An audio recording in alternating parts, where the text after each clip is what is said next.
What's going on, everybody? I wanted to record this, or stream this rather, earlier in the morning, but this is actually going to be coming out on Tuesday. I'm recording it late on a Monday at night, a rainy Monday night. Um, how about them Eagles? How about them Cowboys? I wanted to mainly talk about my thoughts of the Eagles Lions game and moving forward to the Vikings game that we have next Monday night. At this point, a week from today, we'll be, at least from the time of this recording, we will be playing the Vikings at home in the home opener, and it's going to be wild. Jalen Rager will be returning punts in his homecoming, and hopefully Jonathan Gannon will have some game plan that will help slow down Justin Jefferson, who absolutely torched and obliterated the Green Bay Packers. But let's talk really quickly about the Lions game, because I know a lot of people are freaking out over it because, I don't know, they just like to freak out and, jump to conclusions very, very soon. I mean, like, after the first drive where DeAndre Swift and the Lions just ran right down the field, I saw so many tweets telling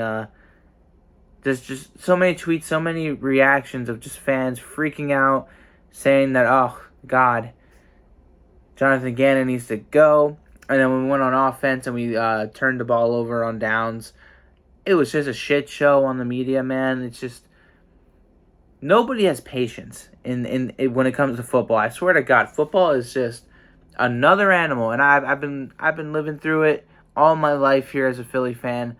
But it's ridiculous. It's crazy. And I understand where the frustration was coming from, but at the same time, most of these players hadn't played in preseason. Same with all these games. Like right now, the Broncos are losing to Geno Smith and the Seahawks. Big reason why is because they're being very sloppy, committing penalties because they haven't played as a full unit that much in preseason at all. They've only practiced. It's the way the NFL is wanting this to go now. They want to limit injuries at the risk of getting a sloppier opening weekend, basically. That's just how it is. And even with all that said, losing a preseason game, having starters play less in those preseason games, regardless if there's 3 or 4, you're still getting people getting hurt. You're still seeing that happen. Dak Prescott's going to be out for almost 2 months potentially with his thumb injury. Derek Barnett tore his ACL. TJ Watt almost tore his pec. Thankfully, that didn't happen. He's going to be okay. But those are just some examples right there. It's just the way the game goes. And looking at how sloppily teams played, I mean, the Titans lost because of a missed field goal. The Bengals lost because of penalties and missed opportunities, missed field goals, you name it. The Eagles almost let the Lions back in because they just weren't prepared enough. Safe to say, that's just how it was. I don't think the Eagles' defense is as bad as people are saying they are. I do believe Jonathan Gannon is on the hot seat for sure, but I don't think that we're as bad as people are saying we are after 1 week of play. I think the Lions in general are just a more improved team though. So I'm very intrigued to see how they play against Carson Wentz, because if their defense, if Dan Campbell keeps that aggressiveness on that defensive side, Carson Wentz is going to have a tough time playing them next week. The Commanders are going to have a tough time, but I was happy with what I saw from Hurts. I given the circumstances, he wasn't able to throw as much as we wanted, but when he did throw, he made good timed throws, accurate, a few underthrown balls here, but it was perfectly fine. He made the throws necessary, didn't put the ball in harm's way, didn't fumble the ball whatsoever. No turnovers on the Eagles side of the ball. They got one takeaway, which was that pick six. Welcome to Philadelphia, Kazir White, and especially James Bradbury. Your first interception as an Eagle is your first ever pick six.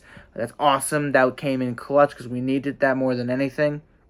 And without that, we don't win the game. So, yeah, clearly it was a big play. There's just things that the Eagles have to clean up. And looking ahead to hosting Minnesota, definitely going to have to clean this up because Dalvin Cook is another animal. Dalvin Cook is going to, have his way if we just, don't do good stopping the run. And that's where I'd say Jordan Davis comes in, because I know it's a small sample size, but when Jordan Davis is on the field, the Eagles allow 2.9 yards per carry.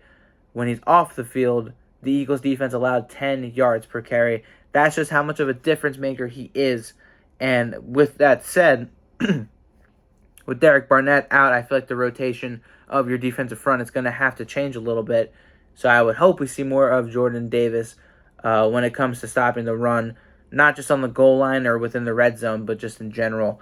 Because if we're going to really have a good chance of winning games, we have to make teams one-dimensional, and we have to, in order to do that, stop the run. If Jordan Davis gives you that best opportunity to stop the run because of how he himself plays, then you have to utilize his strength and stop the run. It's quite simple, you know. But Eagles-Vikings next week, I'm going to talk more about it on Friday. I feel we match up pretty well against them because our defensive front up against their O-line is going to be a really good fight to see. Kirk Cousins against our secondary with Justin Jefferson is going to be crazy. I hope Darius Slay is ready. Oh, for that one. Oh, God, sorry. I'm tired. But I hope Darius Slay is ready for that one because it's gonna be wild. But then on the offensive side of things, I'm not too afraid of Minnesota and their questionable defense so far because it's a new offensive look, it's a new defensive look. We have to wait and see how they look. So yeah, I'm interested. I'm really happy that Miles Sanders finally got his touchdown. I'm looking forward to hopefully seeing A.J. Brown and Devontae Smith get some touchdowns, and Jalen Hurts as a whole throwing some touchdowns, and that'd be pretty nice to see. But I do think the Eagles have a good shot of winning. I'm not going to give my full prediction just yet. I'm going to save that for Friday. Let's talk about some other things that are equally as important to the Eagles and to us as Eagles fans, which are the NFC East rivals and how they fared week 1. I already touched on Carson Wentz a little bit and Dak Prescott as well, but Carson Wentz played pretty good. Two turnovers, 2 back-to-back interceptions, which did not help the Commanders close out the game against the Jacksonville Jaguars as they fought back and almost won the game. Had it not been for a penalty late in the game, they might have had one more shot at potentially winning. But no, yeah, Wentz, that Terry McLaurin connection. Terry McLaurin's legit. Antonio Gibson's a good running back. They got some good pieces out there. It's all up to Wentz to see if he can keep things together and win games. And he won yesterday, or he won on Sunday, that's for sure. But how long is that going to stick? You know what I mean? We'll have to wait and see as the season goes on if he can continue to play good enough or better than good enough to warrant me believing the Commanders could be a potential wild card or division champion caliber team. They have pieces there. Ron Rivera is a very good coach, and that defense is not bad at all. They're missing Chase Young, but they're still pretty solid up front. So, yeah, we see them in Week 3, 1 o'clock in Washington. Hurts versus Wentz for the first time ever. The first battle of 2. It was supposed to be just 1 before he got traded to the Colts. Or he got traded from the Colts to the Commanders. So yeah, but no, yeah, I was impressed by what I saw from him. I'm impressed by the Commanders so far. I know it's against Jacksonville, but they did a good job at shutting down Trevor Lawrence and that newly reformed offense with Christian Kirk and company. So yeah, it's just interesting. I'm going to be really interested to see how Washington plays against Detroit this Sunday. I really, considering how the Lions are playing, I'm really interested in that.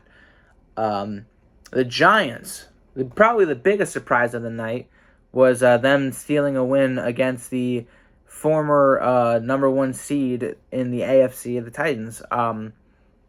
Making me really question, I should say, their decision to trade A.J. Brown. Clearly they miss him. Treylon Burks is going to be good, but was it really worth trading away A.J. Brown? I don't know. Derrick Henry, he struggled a little bit. Ryan Tannehill struggled a little bit. And then at the end of the game, when they put the Titans in the position to win, they missed the field goal. So props to the Giants for that 2-point conversion. Saquon Barkley looks back and healthy and ready to rumble, and that's actually really exciting to see. I love Saquon Barkley. I love what he can do as a running back, so hopefully he can really bounce back and make things really interesting. especially when we go up against them later in December. So we'll see how that goes. That's way down the line. Daniel Jones, I mean, he put the ball on the ground, made some turnovers happen, but when it mattered most, he made the plays necessary, and that's all you want in the quarterback, but you do want him to clean up those turnovers. So let's see how he goes next week. I don't remember who they're playing next week. Who the hell are the Giants playing? I really can't remember. Giants. They are playing the who the fuck are they playing? What? I don't want to say the Panthers. There you go. Jesus Christ. I don't know why that was so difficult to find. But Panthers. Okay. Interesting. But now I'm going to end this off really quickly because I don't have too much time. And I don't want to make this super long. I've talked about it enough as well. Dallas Cowboys. They're playing the Bengals next. Cooper Rush is most likely going to be their quarterback moving forward as they try to survive without Dak Prescott. It's not going to go very well. We've seen this story happen before. Tony Romo got hurt in 2015, and things just did not go well for them whatsoever. Dak Prescott messed up his ankle in 2020. Things did not go well for the Cowboys after that whatsoever, and even before that, because they were scoring a lot of points, but that defense was historically bad in 2020. And now you look at 2022, that offense, oh my God, that offense looked awful last night against the Buccaneers. They could not get anything going. Dak Prescott was missing passes left and right, dropped passes all over the place, so many pre-snap penalties. It was unbelievable. And then he gets hurt, and you really just feel like that for the time being is like the nail in the coffin. That's it. For right now, with the schedule they have, the teams are playing like the Rams, the whole entire NFC East, the Packers, the Vikings. By the time he comes back, if it pushes to 8 weeks away, I don't know how the Cowboys are gonna fare. I really don't. I don't believe in Cooper Rush. I know he had one win last year, in relief of Prescott against the Vikings, but that was with the Mike Zimmer Vikings. The Vikings now are different, and the Bengals are going to be looking to bounce back. And I think next week is the week they do that. Joe Burrow especially, I think he's going to bounce back. But moving forward after that, I don't know how long the Cowboys are going to be able to sustain a Dak Prescott-less team, especially when with Dak Prescott they only mustered not 1, not 2, but 3 points in 4 quarters. So, yeah, it'll be really interesting to see what happens. I'll talk more Eagles-Vikings as the week goes on. Wednesday will be the return of my weekly picks, hopefully. Actually, no, it will be. As of right now, I think I'm 9-5-1, all dependent on if Russell Wilson can muster up a game-winning drive within the next half hour of football left, because there's still plenty of time in the fourth quarter at the time of this recording. So I'll see you all on Wednesday, and I'll see you all especially Friday when we talk Eagles-Vikings. It'll be really fun. I'm excited. This has been a crazy season already. Week 1 was one of the craziest weeks I've ever seen, with all the upsets and injuries and just bizarre things that happened. And I'm really excited to see what else happens. So I'll see you all on the next one. Peace out, y'all.